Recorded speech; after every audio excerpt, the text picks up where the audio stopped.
was not in school, my dad found reasons to keep me working. We had about a 3,000-acre farm, and back in those days it required a lot of manual labor, so he got his manual labor out of me also. But I enjoyed basketball. I played a little baseball, fishing and hunting, the things you normally do in the rural South. But primarily my life was involved with work on a farm, and my dad taught me very quickly about manual labor and working.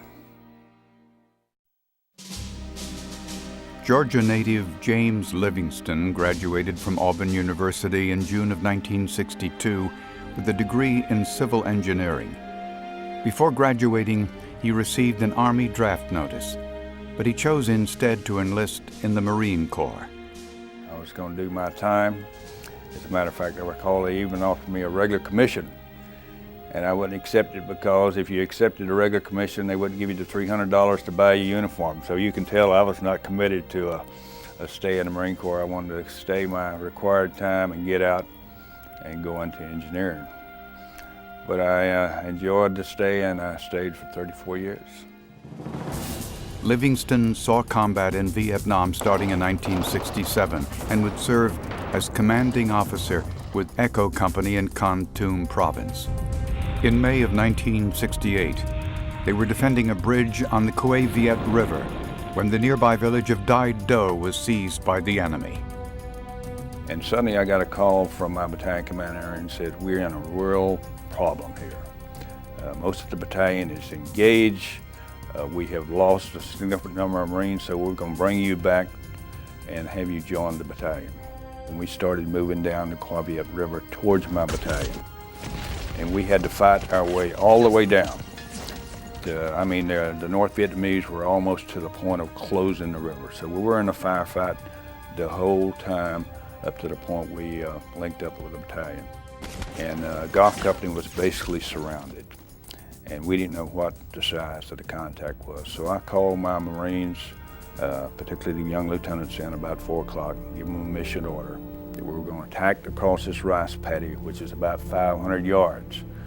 And we had all kind of supporting arms. We had gunships, we had air of all sorts. We had naval gunfire, artillery orders, you name it, we had it. We kicked off after I told them all to fix bayonets. This is probably the last bayonet charge of the war.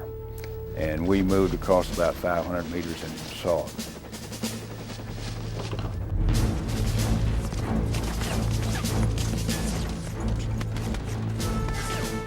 And just as we started to close on the village of Dai Do, and I was being provided support from Gulf Company, my 2 lead platoons got pinned down and was taking a hell of a lot of casualties.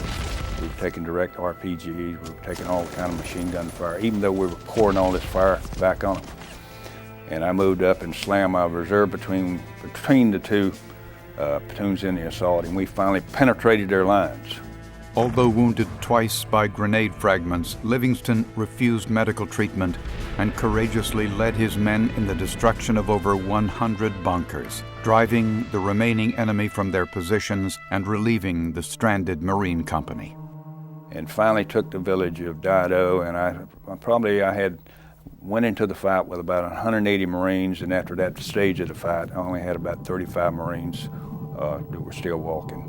And after we got all the medevacs out, I reconsolidated my company. The battalion commander said, we're going to continue the attack based on his orders from the regimental commander. And so he had a company move through me, and they began the attack. And they probably got about 300 yards from me, and they screamed back, we're getting surrounded.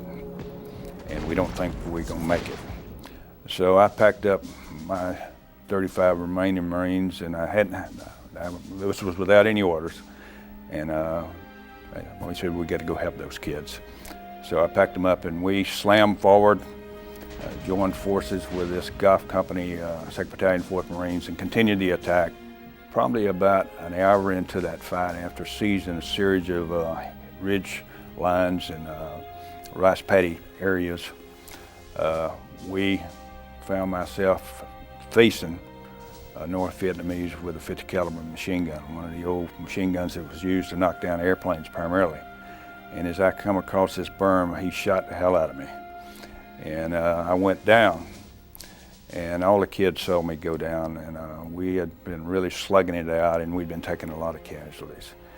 And basically I told the kids to get out of there, and because we were getting surrounded, I told them basically to get out of there and leave me there, and I'd sort of take care of the bad guys up to the point I could no longer take care of the bad guys. A couple of young Marines said, "Hell no, Skipper," and they dragged me back. After the battle was over, there was 3,000 or 4,000 North Vietnamese, they said, were killed on the battlefield. We were up against the North Vietnamese division of about 10,000 North Vietnamese against about 800 Marines, so it was a fair fight. Medal of Honor is something that never even crossed my mind, frankly.